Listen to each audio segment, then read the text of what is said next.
I command you.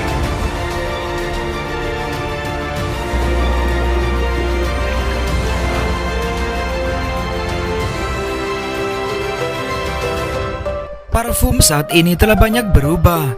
Kemajuan ilmiah memungkinkan untuk memproduksi semua jenis aroma di laboratorium. Semakin banyak merek parfum dan aromanya pun semakin inovatif. Bahkan setiap produk parfum disertai dengan iklan, dan produk tersebut dapat diakses oleh seluruh masyarakat. Parfum sudah dikenal dan dipakai oleh masyarakat ribuan tahun yang lalu. Parfum merupakan bagian dari upacara keagamaan. Parfum yang digunakan biasanya terbuat dari tanaman atau muri yang khusus digunakan untuk upacara keagamaan tertentu. Parfum sudah berusia ribuan tahun dengan bukti ditemukannya parfum pertama yang berasal dari Mesir kuno. Parfum berasal dari bahasa Latin yang berarti melalui asap atau uap. Karena pada awalnya parfum itu seperti dupa yang harus dibakar terlebih dahulu. Selanjutnya parfum disempurnakan lagi oleh bangsa Persia, bangsa Arab, dan bangsa Romawi. Parfum bisa menjadi identitas karena bisa menggambarkan karakter penggunanya. Lalu siapa penemu parfum dan di mana parfum pertama kali ditemukan?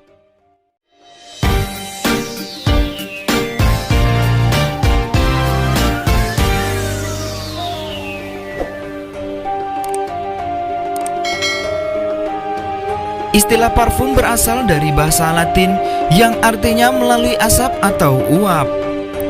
Sejarah parfum konon dimulai sejak zaman Mesopotamia dan Mesir kuno. Sampai saat ini parfum yang tertua telah ditemukan di Pulau Sirpus oleh tim arkeolog Italia. Mereka menemukan situs yang menunjukkan kalau di sana dulu telah dibangun sebuah industri parfum seluas 4.000 hektar yang sudah ada sejak 4.000 tahun yang lalu pada zaman perunggu. Tokoh pembuat parfum paling tua yang tercatat adalah seorang wanita ahli kimia bernama Taputi.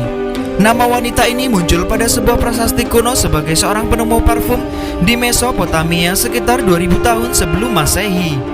Taputi menyuling sari bunga dan ramuan lain hingga menghasilkan minyak beraroma wangi. Taputi juga telah mengembangkan metode untuk teknik ilustrasi aroma yang akan menjadi dasar pembuatan parfum. Teknik dan metode yang kemudian diturunkan kepada penerusnya.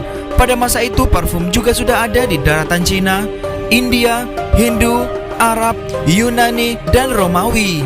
Lalu di sekitar tahun 1000 sebelum Masehi, ketika orang Mesir sudah menemukan kaca, mereka menggunakannya sebagai botol parfum. Saat itu parfum digunakan orang Mesir sebagai bagian dari ritual keagamaan. Selain itu parfum juga digunakan sebagai kosmetik atau pengobatan. Pada tahun 1922, para ahli arkeolog Inggris menggali makam Raja Firaun ke-18 di Mesir. Dan mereka menyadari bahwa kain pembalut Raja Mesir berusia 33 abad tersebut masih berbau harum. Peneliti lebih lanjut membuktikan bahwa para pendeta Mesir kuno membuat ramuan herbal berbau wangi untuk menambah ramuan pengawet mumi sang raja. Perkembangan parfum.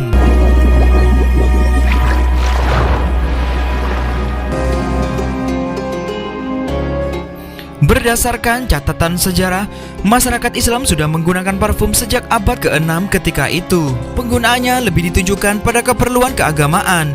Nabi Muhammad SAW pernah bersabda bahwa mandi di hari Jumat adalah wajib bagi pria. Selain mandi, diperintahkan pula untuk membersihkan gigi dan menggunakan parfum.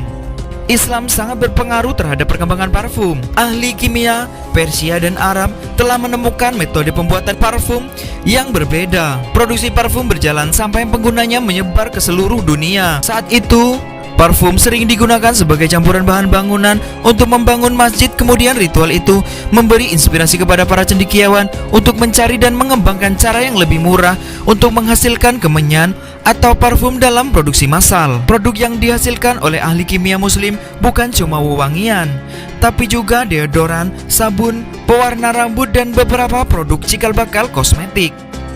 Ahli kimia muslim Jabir Ibnu Hayyan pada abad ke-8 dan Al-Kindi di awal abad ke-9 membantu meletakkan fondasi mendirikan industri parfum. Jabir Ibnu Hayyan mengembangkan berbagai teknik untuk menarik ekstrak wewangian dari berbagai bahan. Cara penyulingan, penguapan, dan penyaringan yang memungkinkan pengumpulan aroma wangi dari tumbuh-tumbuhan bisa dibentuk menjadi uap yang dapat dikumpulkan dalam bentuk air atau minyak. Keberhasilan Jabir Ibnu Hayyan kemudian dikembangkan lagi oleh Al-Kindi. Sampai saat ini dikenal sebagai bapak penemu parfum. Karena berkat penelitian dan eksperimennya, dia berhasil menyatukan aroma wangi dari berbagai macam bahan untuk mendapatkan beragam wewangian. Kemudian parfum dibawa ke Eropa pada abad ke-11 dan 12 melalui perdagangan dengan dunia Islam, melalui tangan tentara salib yang kembali ke Eropa kala itu. Perdagangan dengan dunia Islam yang paling sering kala itu adalah rempah-rempah, bahan pewangi, dan pewarna. Pada abad ke-14, Ratu Elizabeth dari Hungaria memerintahkan secara khusus untuk sebuah penelitian cara mencampurkan parfum dengan alkohol agar parfum cepat menguap. Ramuan baru ini kemudian dikenal dengan nama air Hungaria, yang juga merupakan cikal bakal parfum modern. Parfum modern pertama itu terbuat dari minyak wangi yang dicampur dalam larutan alkohol. Parfum ini dibuat atas perintah Ratu Elizabeth dari Hungaria. Ratu Katrina de Medici memerintahkan ahli kimia pada masa itu yang bernama Rene untuk membuat parfum ke Perancis. Melalui industri parfum di Perancis, ia mempunyai laboratorium khusus yang terhubung dengan tempat tinggalnya. Dan untuk masuk ke sana harus melewati lorong rahasia agar formulanya tetap aman. Perancis dengan cepat menjadi pusat pembuatan parfum dan kosmetik di Eropa. Dan parfum menjadi salah satu bidang industri yang terbesar di Perancis. Selama beberapa dekade, parfum telah digunakan oleh keluarga kerajaan dan orang kaya untuk menutupi bau badan mereka. Memasuki abad ke-17, masyarakat Perancis banyak menggunakan sarung tangan berparfum dalam kegiatan sehari-hari mereka. Sarung tangan berparfum menjadi tren di Prancis kala itu. Di abad ke-18, Raja Louis XV naik tahta. Pengadilannya disebut dengan labor parfum atau pengadilan wangi. Raja Louis juga meminta parfum berbeda setiap hari karena Raja Prancis itu sangat tergila-gila dengan parfum. Setelah Napoleon berkuasa, pengeluaran yang terlalu tinggi masih terus berlanjut. 2 liter parfum dikirim kepadanya setiap minggu dan dikatakan ia menggunakan 29 sabun berbahan ekstrak melati di setiap bulannya. Napoleon selalu ingin tampil dalam kesempurnaan dan menjaga kebersihan tubuhnya. Penampilan sangat penting baginya, jadi dia membawa perlengkapan mandinya kemanapun dia pergi. Napoleon bukanlah satu-satunya yang menyerah pada pesona parfum. Sang permaisuri pun memakai parfum berbahan dasar vanila, dipengaruhi oleh bau masa kecilnya. Kemudian dia mengembangkan mode aroma parfum yang lebih berat dan lebih mewah, khususnya yang berbahan dasar nilam, kacang tongka, dan kayu. Nilam Indonesia telah sampai ke Eropa. Aroma tumbuhan tropis ini menemukan tempatnya dalam komposisi yang baru.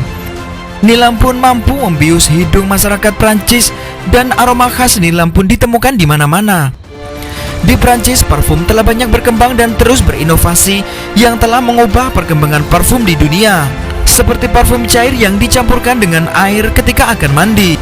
Ada juga sebagai obat kumur, kemudian ada pula dicampurkan dengan beberapa jenis makanan, dan bahkan disuntikkan langsung pada kulit mereka. Pada abad ke-19, bermuncullah produk-produk parfum yang diciptakan oleh berbagai kalangan masyarakat sebagai bagian dari cara mereka mengekspresikan diri. Tahun pertama abad ke-20, parfum menjadi lebih mewah, lebih proaktif, lebih tajam, dan terkadang botolnya membangkitkan lekuk artis Amerika. Prancis semakin menetapkan diri sebagai negara produksi parfum terbesar di dunia. Pada tahun 1950-an, parfum pertama telah tiba di pasaran. Di Eropa, dunia parfum sangat tertarik dengan pasar pria. Dengan munculnya berbagai merek dagang terkenal dimulai pada tahun 1950-an seperti Christian Dior, Nina Ricci, dan lain sebagainya. Tahun 1970-an, dengan maraknya periklanan dan tren romantis menjadikan parfum sebagai gaya hidup yang nyata. Pria secara bertahap meninggalkan aftershave mereka demi parfum, yang pada dasarnya dibuat berdasarkan kesepakatan praktis. Tren parfum beraroma feminim, aroma bunga, dan aroma sitrus semakin digemari. Tahun 1980-an, parfum mewujudkan aroma individualisme, pemujaan terhadap tubuh, kesuksesan, dan kemewahan.